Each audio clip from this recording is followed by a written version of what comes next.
భూమికి కొన్ని వేల అడుగుల ఎత్తులో ఉన్న విమానం ఒక్కసారిగా వాషింగ్ మెషిన్ ఊగినట్లు ఊగి ప్రయాణికులను భయపెట్టింది. మలేషియా నుంచి ఆస్ట్రేలియా వెడుతున్న ఎయిర్ ఏషియా ఎయిర్బస్ A330 విమానంలోని ప్రయాణికులకు ఈ వింత అనుభవం ఎదురైంది.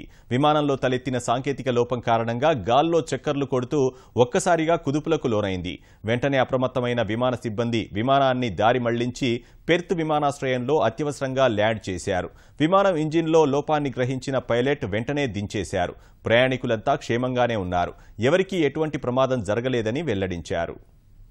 మైల్స్ పర్త్లో ఉన్నాం, బ్యాక్ వస్తున్నాం. తిరిగి ల్యాండ్ అవ్వడానికి ఎమర్జెన్సీ ల్యాండింగ్ ప్రొసీజర్ రెడీగా ఉండమని క్యాబిన్ క్రూ ప్రిపేర్ చేస్తున్నారు.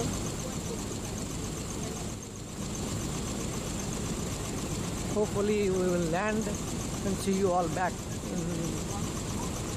and good luck for me.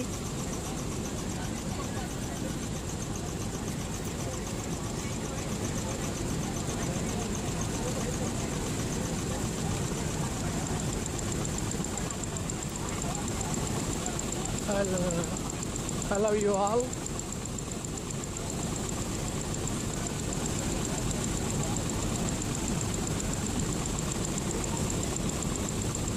Bye for now.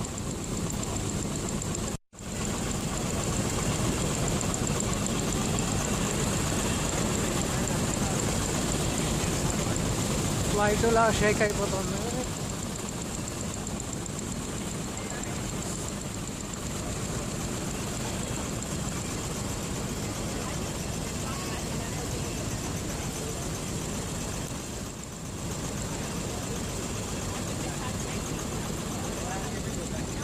Flight Sheikh అయిపోతుంది. 294 మైల్స్ పర్త్లో ఉన్నాం, బ్యాక్ వస్తున్నాం. తిరిగి ల్యాండ్ అవ్వడానికి ఎమర్జెన్సీ ల్యాండింగ్